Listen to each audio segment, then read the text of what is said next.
Vamos continuar então a apresentação do documento Cristãos Leigos e Leigas na Igreja e na Sociedade, o documento 105 da CNBB. Estamos no capítulo 1, o V, a realidade do mundo, angústias e esperanças, avanços, recuos. Essa realidade hoje, o campo específico do cristão leigo e leiga é o mundo. Já falamos sobre isso, não é mesmo? Tanto o concílio como outros documentos têm falado claramente que o específico nosso é no mundo, nas realidades do mundo, para levar o evangelho e transformar esse mundo, fazê-lo um pouco mais parecido com o reino de Deus. Queremos então, os bispos começam esse item dizendo que recordar que o mundo está do jeito que está, mas está faltando a ação direta, a presença e a ação dos leigos e leigas. E vai falar então, que mundo é esse? O mundo hoje é globalizado, definitivamente globalizado, né? Produtos que são usados aqui no país, no mundo todo. Situações, mentalidades, ideologias lá do outro lado do mundo acontecem aqui. Muda, né, um acontecimento do meio ambiente lá no outro lado, acontece aqui uma consequência, né? Essa mudança climática, por exemplo. Então, o mundo globalizado. Quais são as bases fundamentais desse mundo globalizado? Eles colocam aqui, ó. O mundo globalizado tem por base um sistema social, tecnológico, jurídico, econômico e financeiro que dá suporte em escala mundial à produção e comércio e consumo de bens. É isso que acontece. E traz aqui um pouco, que sistema é esse? É um sistema tecnológico, avanço da tecnologia, cada dia uma novidade, né? E isso foi nos últimos anos, hein? Tem coisa que 30 anos atrás não havia e que hoje está aí disseminado com todos, né? Então a tecnologia, o sistema jurídico, financeiro, o mercado que tenta se impor, né? O mercado hoje é um Deus mercado. E tem os meios de comunicação que existem para divulgar esse mercado e a ideologia do mercado. O sistema também social, o sistema socioespacial hoje, predominantemente a cidade, né? Hoje quase 90% mora na cidade, né? E poucos na zona rural. E muitos até que trabalham na roça, na produção de alimentos, moram na cidade. Então a predominância da cidade. O sistema cultural, né? Especialmente aí os meios de comunicação estão a serviço dessa cultura, né? Urbana e do consumo. Consumismo. É isso. Comprar, consumir. É um sistema que está, né, o tempo todo. E também o sistema informacional, as informações. E isso é a tempo e a hora, né? Aí com o WhatsApp, com as internets, na hora está a informação chegando. Nossos pastores, eles não têm isso tudo como negativo, não. Claro que não, e não é mesmo. Eles dizem assim no item 69, essa globalização, esse sistema, trouxe também coisas boas, facilidades, possibilidades de melhoria da condição de vida, né, das relações humanas. Tem coisas boas sim, não pode julgar tudo como negativo não. Porém, temos que ter alguns cuidados, né? E chamo o cuidado aqui para a gente não se levar, né, pela felicidades momentâneas, pelas ilusões, né? Se a gente observar do ponto de vista social, ético e da fé, há alguma questão negativa também, porque passa muitas ideologias negativas. Porque também exclui, tem muita gente excluída de todo esse sistema, né? E cria uma globalização da indiferença. Porque às vezes a gente está um do lado do outro, ligado com o mundo todo, com a tecnologia, mas um não olha para o outro, um não vê que o outro está sofrendo, fica uma indiferença. Aqui fala dessa lógica individualista do mundo globalizado, o individualismo. É uma contradição, né? A gente consegue conectar com o mundo todo, mas ao mesmo tempo individualista. O Papa diz que o Papa Francisco, né, que vivendo neste mundo, o cristão que não tem consciência de ser sujeito, ele corre o risco da alienação, da acomodação e da indiferença. E ele vai dizer então que precisamos vencer a indiferença com as obras da misericórdia para conquistar a paz. Veja, Que profundo, não é mesmo? A indiferença será vencida pelo poder da misericórdia e a revolução da ternura. E isso compete a nós. Nós, cristãos, todos, mas de modo muito especial, leigos e leigas. O cristão, sujeito na igreja e no mundo, vence a indiferença à luz do evangelho, do reino de Deus e da doutrina social da igreja. Está vendo o documento, ao mesmo tempo que fala da realidade, ele já vai apontando as saídas, né? E já vai mostrando a nossa ação, presença e ação como cristãos leigos e leigas. Depois vai dar características. Essa lógica individualista, ela tem características. Vejam algumas delas. É o número 73 do documento. Satisfação individual e indiferença pelo outro. Eu estou bem, não interessa o outro. Isso é uma lógica negativa. Supremacia do desejo em relação às necessidades. Eles trabalham muito bem essa questão do desejo, cria o desejo. Então é uma coisa que não é nem necessária para a vida, mas a pessoa vai lá e compra. E pior que aqueles que não podem comprar, roubam. Daí vem a violência, né? E vem mortes, porque aquelas pessoas estão com a cabeça que tem que ter aquela coisa para poder ser gente.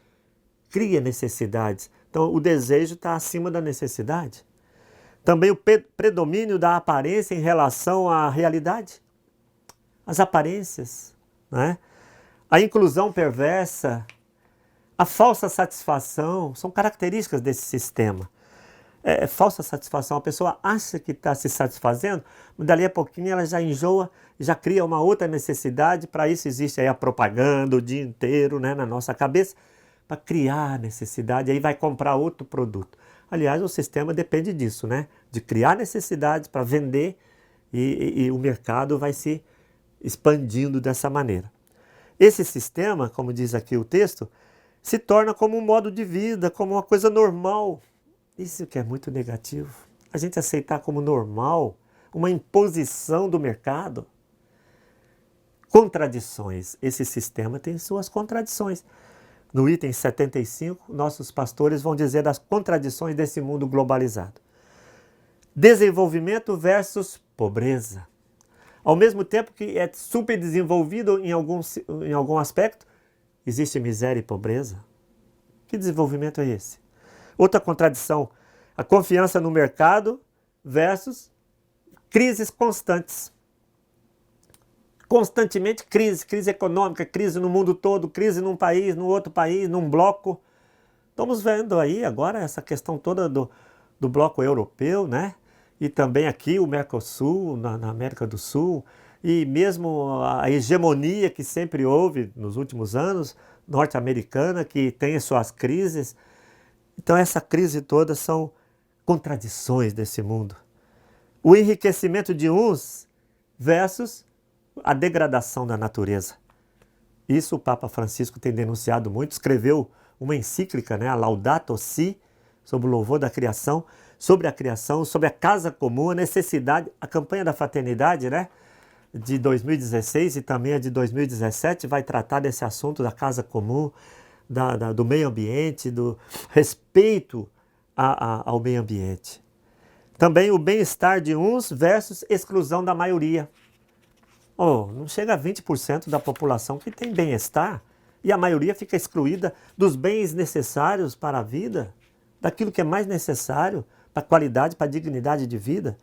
Esse sistema que está imposto, ele tem essas contradições. Busca de riqueza versus corrupção e tráfico. Porque aqueles que não conseguem, né?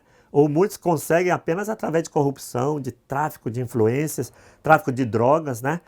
Como diz o texto aqui nesse item, sustenta a corrupção, esse sistema, em todos os níveis sociais, de modo escandaloso nas elites políticas e econômicas.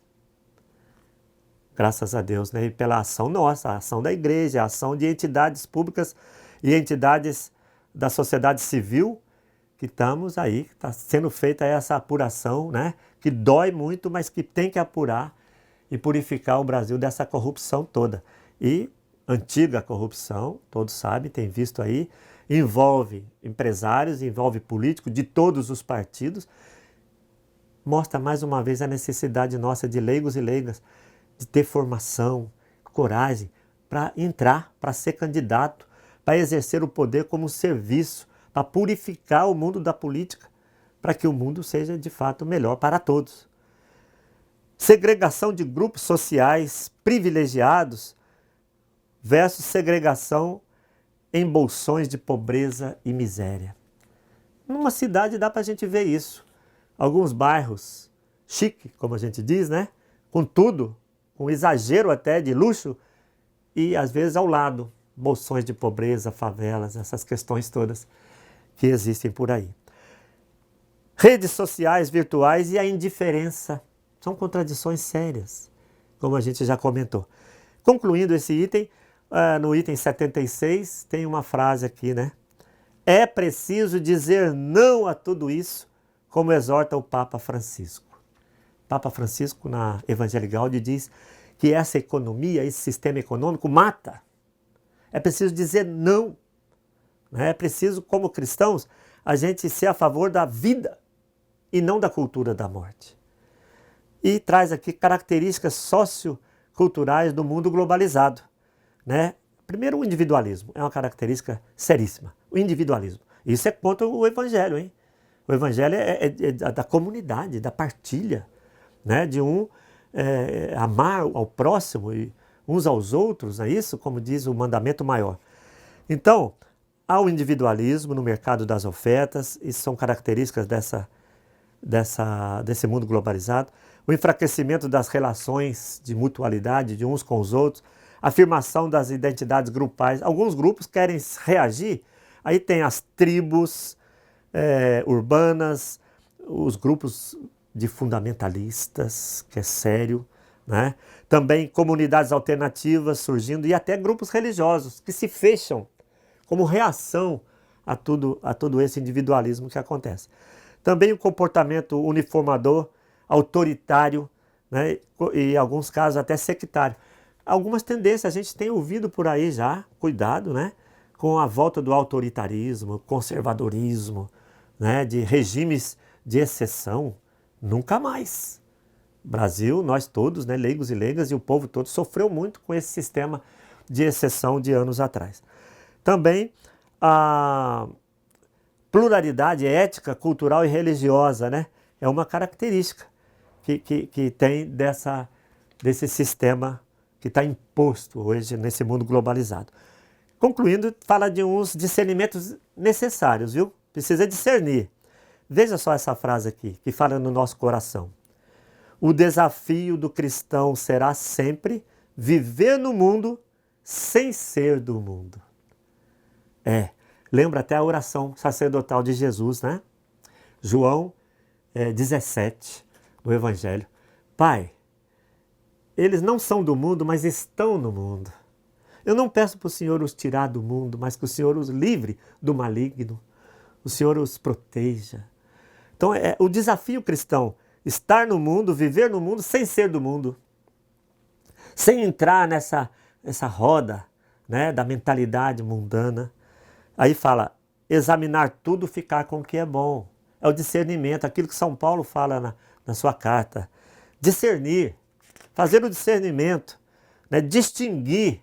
O que está acontecendo no mundo? Temos que distinguir pluralidade de relativismo. Não podemos aceitar o relativismo, tudo é relativo, né? Pode, é permitido. Não, nem tudo convém, já disse São Paulo. Secularidade do secularismo, nós temos que distinguir benefícios da tecnologia, que são muitos sim, mas de uma dependência da tecnologia. O uso das redes sociais pode ser bom, da comunicação virtual isolada, distinguir uma coisa da outra, né? O consumo dos bens necessários, da busca desordenada por satisfação, o uso do dinheiro, e é bom em si, para coisas boas, para a vida, da idolatria do dinheiro. Temos que distinguir uma coisa da outra, né? Autonomia, liberdade, responsabilidade pessoal, do isolamento, né? Individualista. Os valores tradicionais do tradicionalismo. Saber distinguir isso. Coisas tradicionais são boas, mas o tradicionalismo por si só nem sempre é bom. A vivência comunitária, distinguir do comunitarismo. sectário, né? Viver comunitariamente é uma coisa, agora aquele grupo fechado, rígido, que não se abre para ninguém, seria negativo. Aí depois o documento vai apresentar, dentro ainda do V, da realidade do mundo, as tentações na missão. São muitas tentações, vou ver apenas algumas, claro, depois tem a oportunidade de pegar o documento e aprofundar. Que o mundo influencia a igreja, oferece-lhe tentações, inspira desvios, impõe modelos de vida a ponto de mundanizar a igreja, em alguns aspectos. Ideologias, usar o evangelho, a mensagem do evangelho, da Bíblia, ideologicamente, uma tentação. Reduzir, né, a palavra de Deus a uma ótica apenas social, é o reducionismo da palavra.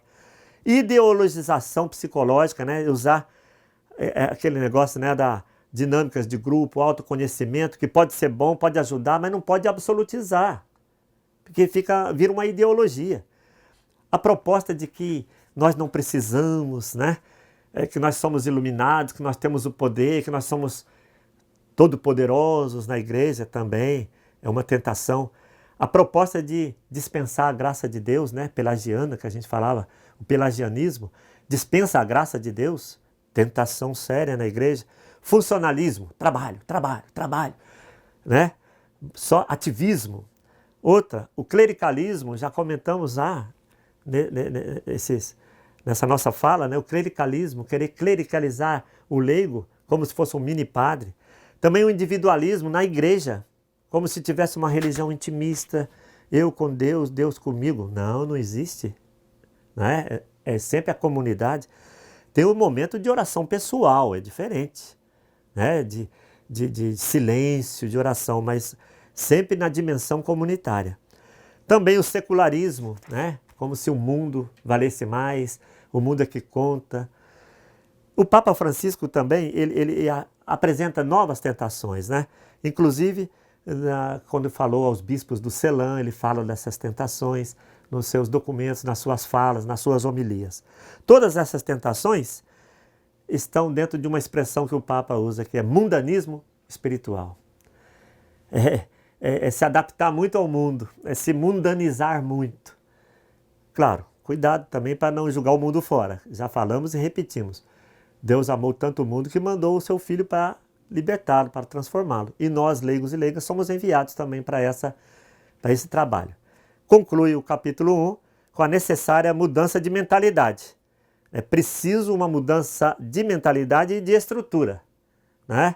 A igreja precisa ser, então, o corpo de Cristo presente e atuante na história, é o templo do Espírito Santo. Aí vai dizer, então, a comunidade de discípulos de Cristo, escola de vivência cristã, organização comunitária feita de diversidades. A diversidade de dons, mas o Espírito é o mesmo, né?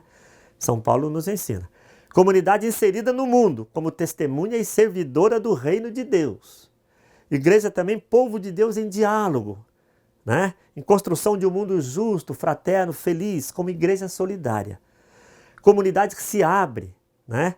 Para que possa servir, que mostra a fraternidade, que dá testemunho da fraternidade. Em suma, igreja em saída, como diz Francisco, né? Uma igreja que é aberta às periferias sociais e existenciais.